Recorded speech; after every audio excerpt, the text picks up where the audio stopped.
नमस्कार, मैं हरप्रीत कौर आज की ऑनलाइन कक्षा में आपका स्वागत करती हूँ। और आज का जो हमारा टॉपिक है कक्षा 6 का 5वां अध्याय प्रारंभिक आकारों को समझना। और इसमें हम विभिन्न प्रकार के कोणों के बारे में जानकारी प्राप्त करेंगे। बच्चों, अब हम एक एक्टिविटी के द्वारा विभिन्न प्रकार के कोणों के बारे में जानकारी प्राप्त करेंगे। तो यहाँ पर चित्र में आपको दो बिंदु दिखाई दे रहे हैं, बी और सी, और एक जगह 0 डिग्री लिखा दिखाई दे रहा है। तो ये वास्तव में दो रेखाखंड हैं जो कि एक दूसरे के बिल्कुल ऊपर हैं। तो जब दो रेखाखंड एक दूसरे के ऊपर होते हैं तो उनके बीच में जो कोण होता है वो 0 डिग्री होता है। तो अब हम बिंदु सी को यानी एक रेखाखंड को हिलाकर देखेंगे, गति करवाएंगे और ये देखेंगे कि उनके बीच में कोण किस प्रकार से बनते हैं। तो आप इसमें देख रहे हैं कि विभिन्न प्रकार के जो कोण हैं वो बनते चले जा रहे हैं। तो ये जो कोण आप देख रहे हैं ये सब कैसे हैं? न्यून कोण हैं। तो न्यून कोण कैसे कोण होते हैं? जो कि 90 डिग्री से कम होते हैं। तो अब जैसे जैसे हमारा जो रेखाखंड है ये गति कर रहा है तो ये जितने भी कोण हैं ये सब न्यून कोण हैं। और अब ये 90 डिग्री का कोण बन गया तो इसको समकोण कहा जाता है। तो आपने इसको ध्यान रखना है कि समकोण का अर्थ होता है 90 डिग्री का कोण। और अब इसके बाद हम क्या करेंगे कि जो रेखाखंड है हम इसको गति करवाएंगे। तो अब जो कोण है ये 90 डिग्री से भी आगे बढ़ते चले जा रहे हैं। तो आप इसको देख रहे हैं कि इनका जो नंबर है वो बढ़ रहा है। और अब ये कैसे कोण है? अधिक कोण है। तो 90 डिग्री से अधिक जो कोण होते हैं वो अधिक कोण कहलाते हैं, लेकिन वो 180 डिग्री से कम होते हैं। तो 180 डिग्री के कोण को ऋजु कोण कहा जाता है। तो इस प्रकार से जो ऋजु कोण होता है ये एक सीधी सरल रेखा बनाता है। तो एक सरल रेखा पर जो कोण होता है उसको ऋजु कोण कहते हैं, यानी 180 डिग्री का कोण। और अब ये जो रेखाखंड है इसको हम और आगे गति करवाएंगे तो अब देखिए जो कोण का मान है वो और आगे बढ़ता चला जा रहा है। तो ये जो अब कोण हमारे पास बन रहे हैं इनको प्रतिवर्ती कोण कहा जाता है। तो प्रतिवर्ती कोण 180 डिग्री से अधिक होते हैं लेकिन 360 डिग्री से कम होते हैं। और देखिए रेखाखंड जो है ये बिल्कुल उसके पास आ रहा है। और दोनों जो रेखाखंड हैं जब ये बिल्कुल एक दूसरे के ऊपर आ जाते हैं तो फिर इसको संपूर्ण कोण कहा जाता है। तो 360 डिग्री का जो कोण होता है ये संपूर्ण कोण कहलाता है।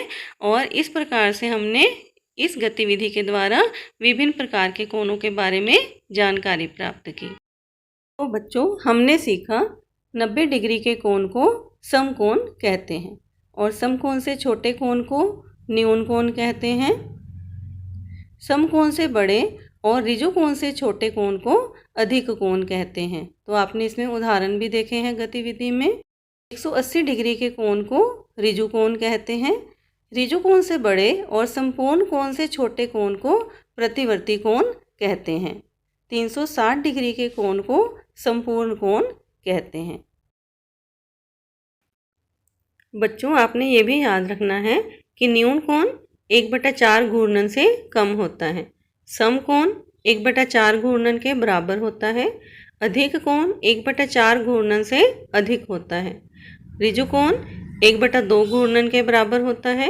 प्रतिवर्ती कोण 1/2 घूर्णन से अधिक होता है। और संपूर्ण कोण का अर्थ होता है एक पूरा घूर्णन।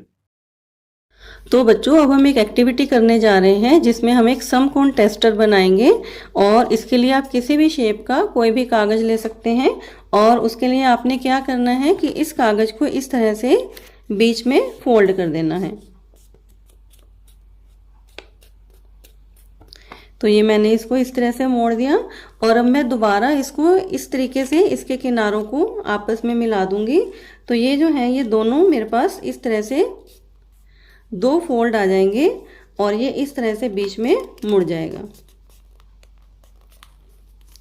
तो अब ये जो आकृति मेरे पास बन गई है कागज की, ये एक समकोण टेस्टर है। यानी ये हमें बताएगा कि जो दिया गया कोण है वो समकोण है या नहीं है। तो ये हमने इसका नाम इसके ऊपर लिख दिया।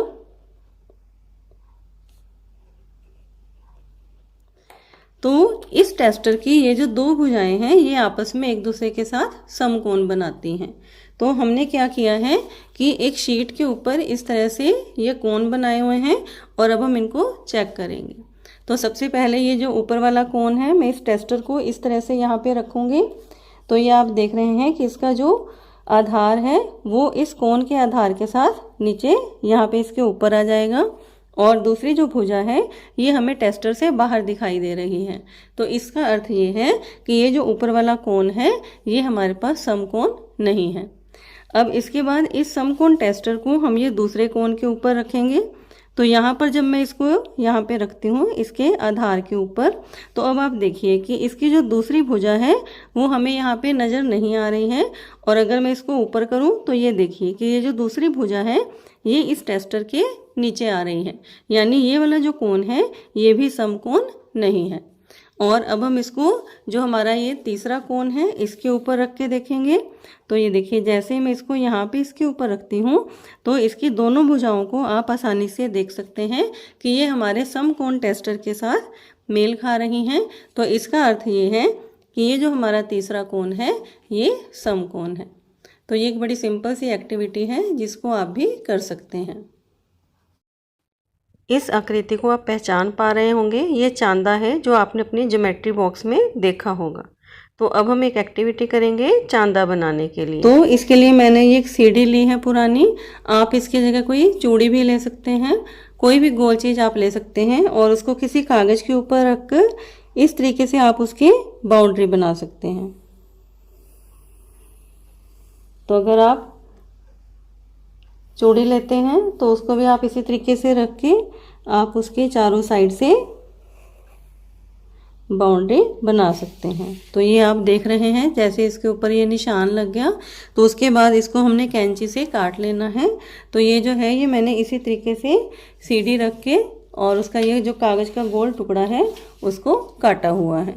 और इसके बाद हमें क्या करना है कि ये जो हमारे पास कागज़ का गोल टुकड़ा आएगा इसको हमने बिल्कुल बीच में से ये दोनों किनारों को मिलाकर यहाँ से ऐसे फोल्ड कर देना है।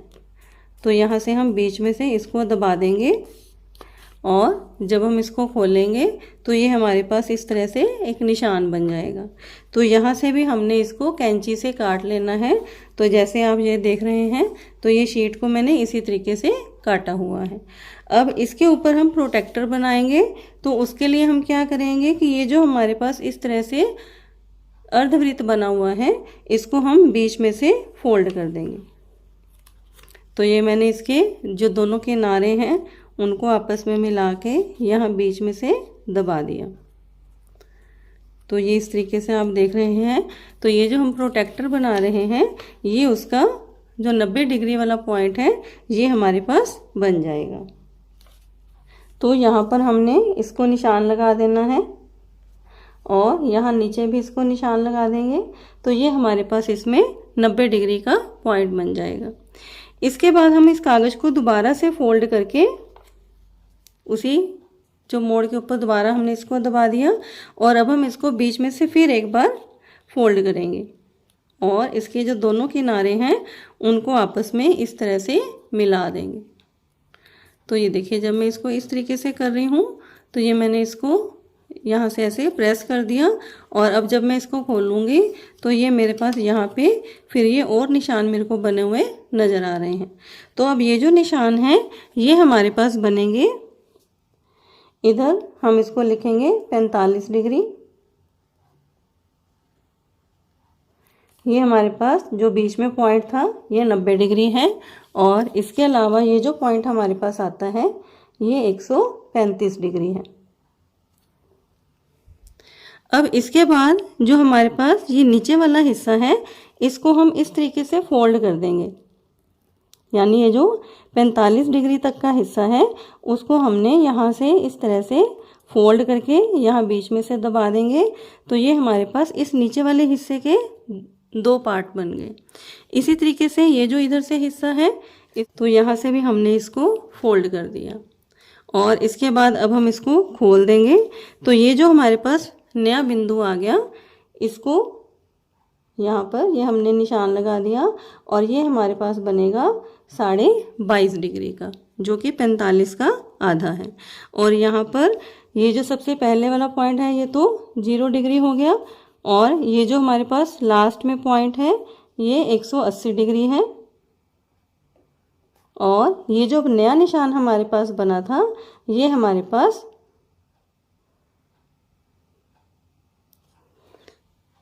157.5 डिग्री का पॉइंट बन जाएगा। तो ये हमारे पास एक प्रोटेक्टर बन जाता है। तो इसके अंदर आप और भी इसको फोल्ड करके पॉइंट्स लगा सकते हैं, तो आप इनके साथ भी कोनों की जांच कर सकते हैं। तो बच्चों इसी गतिविधि को हम और आगे बढ़ा सकते हैं। तो ये हमने अभी जो है एक चांदा प्रोटेक्टर बनाया था, और अब ये मेरे पास एक ट्रांसपेरेंट शीट है और इसके साथ हम एक ट्रांसपेरेंट जो चांदा है उसको बनाएंगे, जैसे आपका ज्योमेट्री बॉक्स में होता है। तो उसके लिए हम क्या करेंगे, हमने इस शीट को यहाँ पर इस चांदे के ऊपर रख दिया जो अभी हमने पहले बनाया था, जिसके ऊपर निशान लगाए हुए थे। और इसके साथ ही हम इसको क्या करेंगे कि यहाँ पर मैं स्केल को रख के और इसके ऊपर मैं ये जो लाइन है ये मैं इसको यहाँ पे ऐसे लगा लूँगी। तो ये प्लास्टिक की शीट के ऊपर जो मैंने निशान लगा लिया, और अब मैं इसको इसी तरीके से ऊपर से दबा के जो निशान मेरे पास नीचे हैं, तो यहाँ पे ये मैंने इसको निशान लगा लिया और ये मेरे पास 90 डिग्री का निशान बन गया।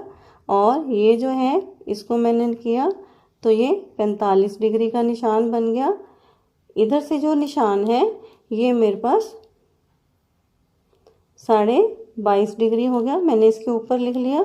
और ये जो नीचे मेरे पास बिल्कुल आधार पे निशान है ये 0 डिग्री है, और ये जो निशान है ये 135 डिग्री का है।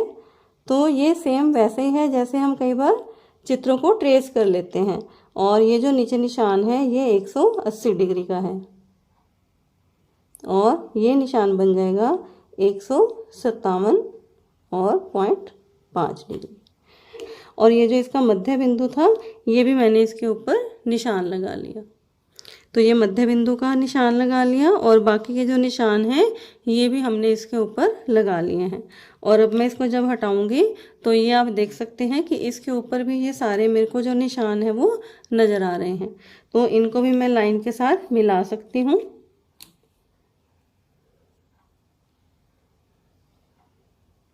तो अब ये बीच में 90 डिग्री की लाइन बन जाएगी, और इधर से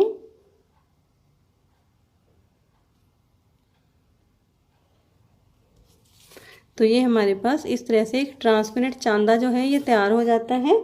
और इसके साथ भी जो कोनों की पहचान है वो हम और भी ज़्यादा आसानी से कर सकते हैं, कि जैसे अगर मैं इसको यहाँ पर इसके ऊपर रखूँगी तो ये मैंने इस तरह से रखना है कि ये जो आधार की लाइन है ये इस कोन की लाइन के ऊपर आ जाएगी।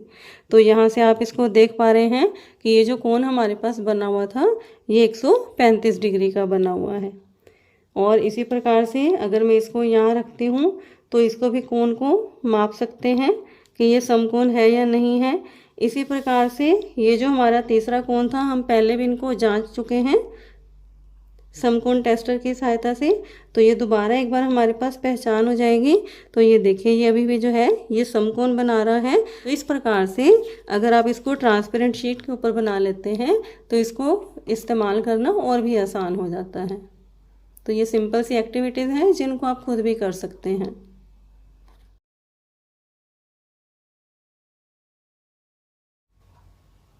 मैं उम्मीद करती हूँ कि आज की वीडियो आपको पसंद आई होगी और विभिन्न प्रकार की जो एक्टिविटीज आपको बताई गई हैं उनको आप खुद भी करने की कोशिश करेंगे।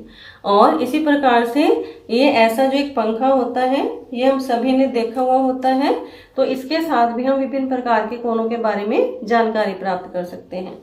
तो देखिए जब ये हमारे पास इस तरह से बंद है और मैं इसको थोड़ा सा खोलती हूँ तो ये देखिए ये कैसा कोण बन जाता है, न्यून कोण बन जाता है। और इसी प्रकार से अगर मैं इसको ऐसा कर देती हूँ तो समकोण बन जाता है। अब ये अधिक कोण बन गया। और अगर इसको बिल्कुल सीधा कर दिया तो ये हमारे पास ऋजु कोण बन जाता है। और इसको घुमाने पर ये कौन सा कोण बन गया आप पहचान पा रहे होंगे। तो ये हमारे पास प्रतिवर्ती कोण है। और अगर हम इसको पूरा मिला देते हैं तो ये हमारे पास एक संपूर्ण कोण बन जाता है। तो आप भी अपना किसी तरह का पंखा बनाइए और अपने दोस्तों को विभिन्न प्रकार के कोणों के बारे में जानकारी दीजिए।